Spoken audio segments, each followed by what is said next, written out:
Okay, here's one I've been sitting on for a very long time, as far back as when I started doing these videos. It's the Mystery Machine playset slash vehicle, and it was released along the same time as the 50th anniversary 2-pack Scooby-Doo figures, which is still my highest viewed video on this channel to date. Somehow, I still don't know why.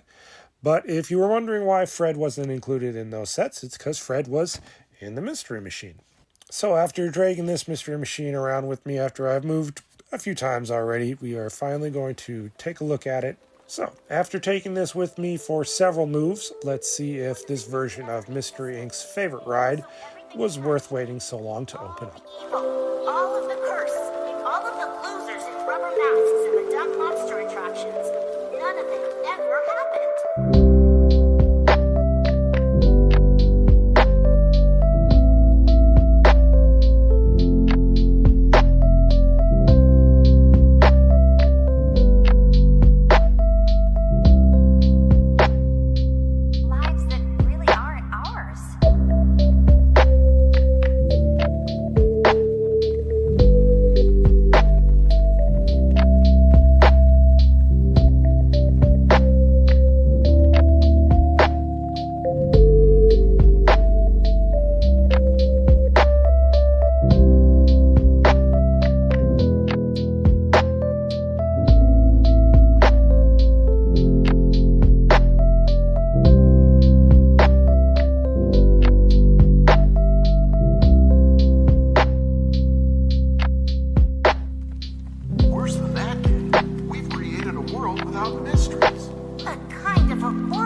Got this disc from Miskatonic University.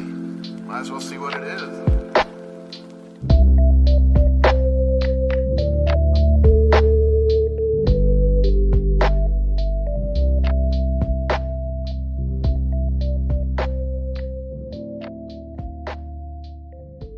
And here we have the formerly Walmart exclusive Character Limited Mystery Machine playset. And I'm not really impressed with this set. Aesthetically speaking, it's pretty ugly with these big hinges on the side and the back, so it opens into the playset.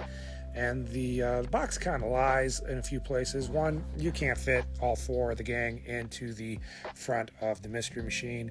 I think Shaggy's probably photoshopped in that photo that they use. Fred fits in there just fine. Velma and Daphne are barely sitting in there thanks to their skirts. They just don't have the ability to actually sit down because of the plastic. So Shaggy's got to ride in the back with Scooby, as he does in the show most of the time. The box art on the back also shows you two different versions of the Fred action figure, but you only get one. And the playset it opens up into is really not that great. I mean, it's a bunch of stickers for the details, and like I said, you have these ugly hinges all over.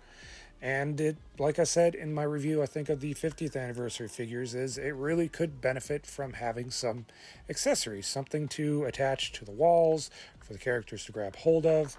Instead, you get, like I said, just these stickers. And the stickers aren't really all that great in some places. They are peeling off already from, I guess, age, or even in some places it's not really applied all that well thanks to the mold, and they're just plastered over, edges where it really doesn't look like it should be. And then it's also kind of aesthetically weird, like why are there stairs going down here when there's also a radar on the ground next to it? It's just odd choices all around. I don't really care for it being this way. I think it would be nice that it does open up so that we can get in the sides, but just the top opening up and the back would be fine. It doesn't need to open up. Like, all this is just unnecessary. It's just kind of a weird thing to have a playset of, Just getting the whole thing out of the packaging was kind of a real pain. Like, I felt like that dad on Christmas trying to open up the toy for his kid, and it's just taking forever. I don't know why they felt the need to have it screwed into the bottom. Like, it wasn't that easy to just take and steal from the packaging anyway. I don't understand why it needed to be so hard, but it took me a good few minutes just to get it free. And with having the right size screwdriver and small screws and not knowing if it was actually doing anything, it was a pain. Did not make me more excited to get the toy out. So I thought this was the 50th anniversary set that I'd been sitting on this whole time, but doing some more research for it, I found out that, no, that is a completely different mystery machine. Well, actually, let me take that back. It's not completely different because Character Limited just likes to reuse molds over and over again. So it's been repackaged multiple times. And the only difference between this one and the 50th anniversary is the stickers on the inside of the playset. And then you also don't get a Batman and Robin Scooby-Doo comic with that one. So if you've got the 50th anniversary or any of the other previous ones, I don't think you really need to get this one. There's just not any improvements or differences that are noteworthy enough to make it needing to get. If you've got kids who've got the rest of these figures and you find this someplace for fairly cheap, like $10 cheap or less, then it might be worth picking up just for them to play with because it rolls around pretty good.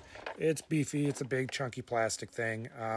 So it's easy for kids to play with and to hold and move around. But really, this only made me more excited for Jada Toys having bought the line and they're releasing their first wave of figures coming soon. I'm excited to get Shaggy, the Mummy, and the Creeper, and I'm really hoping the line does very well so that way we get the rest of the gang. They don't seem very confident in it. They haven't committed to doing any others, unlike the Street Fighter line that's been doing very well, and they've been releasing tons of characters for that. So I'm a little worried that we may not get all the gang. I hope we do. So I pre-ordered this set. I'm paying full price for them because I want the rest of the gang in like super detailed action figure form. And this line just wasn't it. It's not bad, and it's definitely for, you know, little kids. But for adult collectors, it's not for us, which is fine. So that's it for my unboxing video. Here's your hint at the next build video. Leave a guess what you think it is in the comments below. And until then, stay safe. Happy hunting.